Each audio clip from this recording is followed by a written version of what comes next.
காவேரி பிரச்சனை கிட்டத்தட்ட தமிழ்நாடு பிரிக்கப்பட்டதுலேருந்து தீர்க்கப்பட முடியாத ஒரு பிரச்சனையாக போய்கிட்டு இருக்கு. காமராஜர் அவர்கள் ஆரம்பித்து அதுக்கு முன்னாடி இருந்தவங்க அவங்கள இருந்து ஆரம்பித்து காமராஜர் அவர்கள், அண்ணாதுரை அவர்கள், அதுக்கப்புறம் கலைஞர் அவர்கள், எம்ஜிஆர் அவர்கள், அம்மா அவர்கள், ஓபிஎஸ் அவர்கள், இபிஎஸ் அவர்கள், ஸ்டாலின் அவர்கள், இப்போ வர்ற இன்னால முதலமைச்சர் விஜய் அவர்கள் முதற்கொண்டு இந்த பிரச்சனை போய்கிட்டு இருக்கு. அப்படி என்ன அப்படின்னா, எனக்கு அணை வேணும் அப்படின்னு கர்நாடகாவும், எங்களுக்கு நீங்க இந்த அணையை கட்டக்கூடாது அப்படின்ட்டு தமிழ்நாடும் பல வருஷங்களா போராடிக்கிட்டு இருக்கு. இதுக்காக ஒரு நடுநிலை ஆணையமும் அமைக்கப்பட்டது, உச்சநீதிமன்ற தீர்ப்பு வழங்கப்பட்டது கட்டக்கூடாது அப்படின்ட்டு. நடுநிலை ஆணையமும் என்ன சொல்றாங்க, நீங்க கீழே உள்ள அந்த ஸ்டேட்ஸோட அனுமதி இல்லாம நீங்க கட்டக்கூடாது அப்படின்னு சொல்றாங்க. அதையும் அவங்க மதிக்க மாட்டுறாங்க. இது இந்த சட்டமன்றம் வர அது எதிரொலிச்சுட்டு தான் இருக்கு. தமிழ்நாடு பட்ஜெட் முடிஞ்சு அதை பத்தி பேசுவாங்க அப்படின்னு பார்த்தா முதல் விவாதமே காவிரி அப்படிங்கிறத பத்தி தான். எதிர்கட்சி தலைவர் என்ன கேட்கிறாரு, நீங்க ஏன் அனைத்து கட்சி கூட்டத்தை கூட்டல அப்படின்னு கேட்கிறாரு. காவிரின்றது நம்மளோட கட்சிகளையும் தாண்டி இன்னைக்கு தமிழ்நாட்டுக்கு மிக முக்கியமான ஒரு விஷயம். ஏன்னா டெல்டா மாவட்டம், நெற்களஞ்சியம் அப்படி சொல்ற போற தஞ்சாவூர், இந்த சுற்று வட்டாரங்கள் எல்லாமே இந்த காவிரியை நம்பிதான் இருக்குது. அதை நம்பிதான் பயிர் சாகுபடி பண்றாங்க. குறுவை சாகுபடி இந்த வட்டம் சரியா நடக்கல. இதுக்கு நீங்க என்ன பதில் சொல்ல போறீங்க, என்ன நிவாரணம் கொடுக்க போறீங்க அப்படின்ட்டு பல கேள்விகள் கேட்டாங்க. இன்னொருத்தர் நம்ம ஏடிஎம்கேவோட பொதுச் செயலாளர் திரு எடப்பாடி கே பழனிசாமி அவர்கள் பேசினாரு. அவரும் என்ன சொல்றாரு, நீங்க இதுக்கு என்ன ரெஸ்பான்சிபிள் எடுத்துக்க போறீங்க, கிட்டத்தட்ட வருஷம் 2 லட்சம் ஏக்கர் விவசாயம் நடக்கும் இந்த குறுவை சாகுபடியை நம்பி, அந்த காவேரி நீரை நம்பி. ஆனா இந்த வட்டம் 1 லட்சம் ஏக்கர் அப்படியே போயிருச்சு. இது அவங்க கிணத்தடி நீரை வச்சும் சமாளிச்சிடலாம் பார்த்துருக்காங்க, அதுவும் அவங்களால முடியல. ஆகையினால் ஒரு ஏக்கருக்கு 25,000 நீங்க ஒரு இழப்பீடு கொடுக்கணும். அது மட்டும் இல்லாம ஒரு ரேஷன் அட்டைக்கு தலா 5,000 ரூபாங்க மாதிரி நீங்க கொடுக்கணும் அப்படிங்கிற அவர் ஒரு கோரிக்கையா வச்சாரு. இதை அவங்க பரிசீலனை பண்ணுவாங்களா, என்ன செய்வாங்க அப்படிங்கிறது தெரியல, பண்ணி ஆகணும். இருந்தாலும் என்ன அவங்க யோசிக்காங்க, அவங்க மைண்ட்ல என்ன இருக்கு அப்படிங்கிற போதான் தெரியும். அதுக்கப்புறம் நீங்க விவசாயிகளோட பயிர்க்கடன் தள்ளுபடி நீங்க 100% சொன்னீங்க, ஆனா கம்மியாக தான் பண்ணியிருக்கீங்க. அது நீங்க விவசாயிகளுக்கு செய்யற மிகப்பெரிய ஒரு துரோகம் அப்படின்னாங்க. இது முடிஞ்சதுக்கு அப்புறம் இதுக்கு முதலமைச்சர் ஒரு விளக்கமும் கொடுத்தாரு. காவிரி அணையை பொறுத்த வரைக்கும் நாங்கள் என்னைக்குமே அதை விட்டு கொடுக்க மாட்டோம். அது நம்ம தமிழ்நாட்டோட உரிமை. அது மட்டும் இல்லாமல் அதில் நாங்கள் எந்த ஒரு பாரபட்சமும் பார்க்க மாட்டோம், எந்த ஒரு சாக்ரிஃபைஸும் நாங்கள் பண்ண மாட்டோம் அப்படின்னு சொன்னார். சட்டப்படியும் நாம் போய்கிட்டு இருக்கோம். அது மட்டும் இல்லாமல் என் மனசுக்கு தோணுச்சு, பல நாடுகளுக்கு நடுவில் இருக்கிற பிரச்சனைகளே பேசி தீர்க்கும் போது பக்கத்து ஸ்டேட்டு நம்ம ஏன் உட்கார்ந்து பேசி அதுக்கான ஒரு தீர்வு எடுக்க முடியாது அப்படின்னு எனக்கு தோணுச்சு. அதற்கான முயற்சியும் நான் எடுத்தேன்.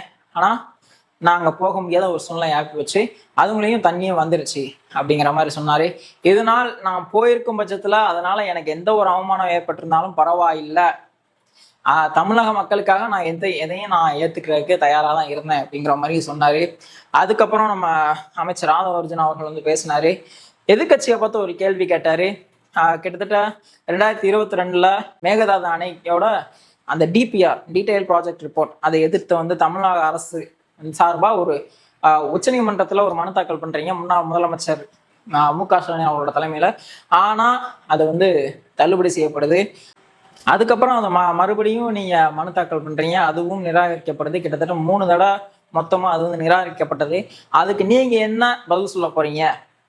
ஏன் உங்களால அதை கரெக்டா தாக்கல் பண்ண முடியல, அந்த கேஸை நடத்த முடியல? நாங்க தான் இந்த அரசாங்கத்துக்கு புதுசு. டிவிகேங்கிறது தமிழக அரசியலுக்கும் சரி அரசாங்கத்துக்கும் சரி புதுசு. ஆனா நீங்க ஒரு ஆண்ட கட்சி, கிட்டத்தட்ட 50-70 வருஷம் உங்களோட பாரம்பரியம் இருக்கு. அப்படி இருக்கும் பட்சத்துல ஏன் நீங்க அதை கரெக்டா பண்ணல அப்படிங்கிற கேட்டாரு. அதுக்கு எதிர்கட்சி தரப்புல எங்களோட முதலமைச்சர் முன்னாள் முதலமைச்சர் அதற்கான முடிவை அப்பப்போ டக்குன்னு எடுத்துட்டு அவர் கரெக்டா தான் கொண்டு போனாரு அப்படிங்கிறதையும் அவங்க சொன்னாங்க.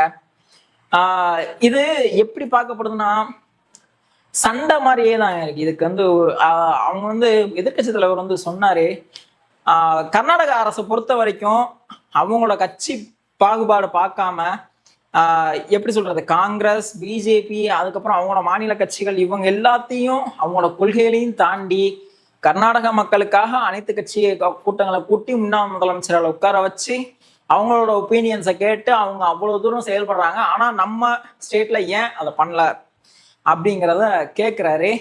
ஆனா இன்னொரு விஷயமும் பேசணும்ல. நேற்று டீலிமிட்டேஷன் வந்து அதுக்கான அனைத்து கட்சி கூட்டத்தை முதலமைச்சர் அவர்கள் வந்து கூட்டினாங்க.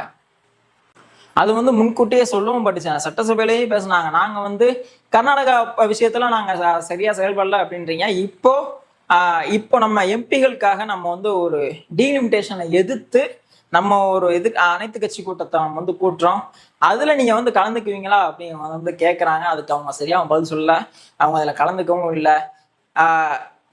உரிமைன்னு வந்தா எல்லாத்துலயும் உரிமைன்றதை எடுத்துக்கணுங்க. நான் அதுல மட்டும்தான் இருப்பேன், இதுல நான் இருக்க மாட்டேன், இதுல நான் தெளிவா இருக்கேன், டீலிமிட்டேஷன்ல வந்து நாங்க வந்து தெளிவா இருக்கோம், அதை நாங்க என்னைக்குமே வந்து ஆதரிக்க மாட்டோம் அப்படின்னு சொல்றீங்க. அப்புறம் ஏன் நீங்க கலந்துக்கல?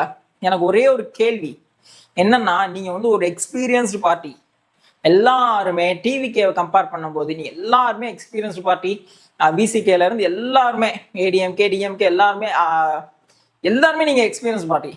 உங்களோட எக்ஸ்பீரியன்ஸை பகிர்ந்துக்கிட்டா அது எவ்வளவு தூரம் யூஸ்ஃபுல்லா இருக்கும். அதையே நீங்க செய்ய மாட்டீங்க. எப்பயும் போல டிவிகேவோட கூட்டணி கட்சிகள் மட்டுமே கலந்துக்கிச்சு. அந்த ஏடிஎம்கே கூட்டணி கட்சிகளா இருக்கட்டும், இல்ல டிஎம்கே கூட்டணி கட்சிகளா இருக்கட்டும், கலந்துக்கவே இல்லை. இதன் மூலியமா எப்படி சொல்றீங்க, நீங்க ஒரு பயஸ்டா இருக்கீங்க அப்படிங்கிறத நம்ம வந்து சொல்லலாம்ல.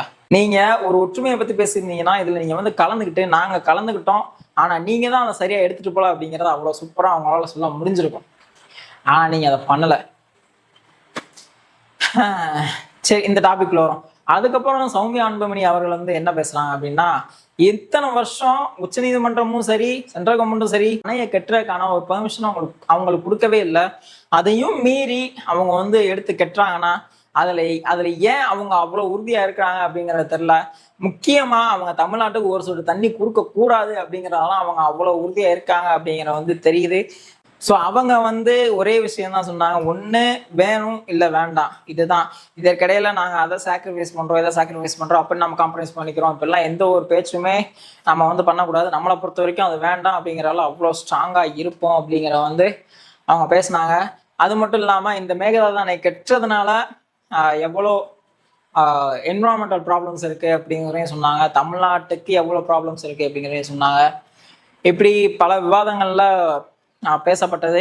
கடைசி நீர்வளத்துறை அமைச்சர் புசி ஆனந்த் அவர்கள் வந்து பேசினார், ஆனந்த் அவர்கள் வந்து பேசினாரு.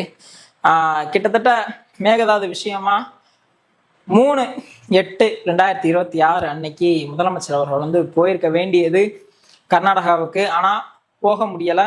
அதுங்களையும் ஒரு சில விஷயங்கள்லாம் நடந்துருச்சு. தண்ணியும் நம்ம தமிழ்நாட்டுக்கு வந்துருச்சு, அதனால போகலை. அது மட்டும் இல்லாம இந்த அணை திறந்து விடுற சம்பந்தமா, காவேரி நீர் திறந்து விடுற சம்பந்தமா கிட்டத்தட்ட 52 வருஷங்கள்ல பல வருஷங்கள் வந்து இந்த அணை வந்து மே மாசத்துலயும் திறந்திருக்கு, ஜூன் மாசத்துலயும் திறந்திருக்கு, ஜூலை மாசமும் திறந்திருக்கு, செப்டம்பர் மாசமும் திறந்திருக்கு, அக்டோபர் மாசமும் திறந்திருக்கு. அப்படி இருக்கும் பட்சத்துல இதுக்கு ஒரு நிரந்தர தீர்வு அப்படிங்கிறது என்னன்றதை நம்ம பார்க்கணும். அதை வந்து நம்ம கண்டிப்பா நம்ம பார்ப்போம் அப்படிங்கிற வந்து அவர் வந்து சொன்னாரு. இந்த காவேரி பிரச்சனை எந்த அளவுல இருக்கு அப்படிங்கிறத இன்னும் போக போக பார்ப்போம். இதற்கான தீர்வு என்ன அப்படின்னா காலம்தான் போய் சொல்லணும். ஸோ பொறுத்திருந்து பார்ப்போம். காலம் தமிழ்நாட்டுக்கு சாதகமாக இருக்கா, இல்லை கர்நாடகா சாதகமாக இருக்கா, இல்லை ரெண்டுத்துக்கும் ஒரு சுமூகமான ஒரு முடிவாக வருமா அப்படிங்கிறத பொறுத்திருந்து பார்ப்போம். டடா பேசுகிறேன். நெக்ஸ்ட் வீடியோ மறக்காம சப்ஸ்கிரைப் பண்ணிக்கிறேங்க.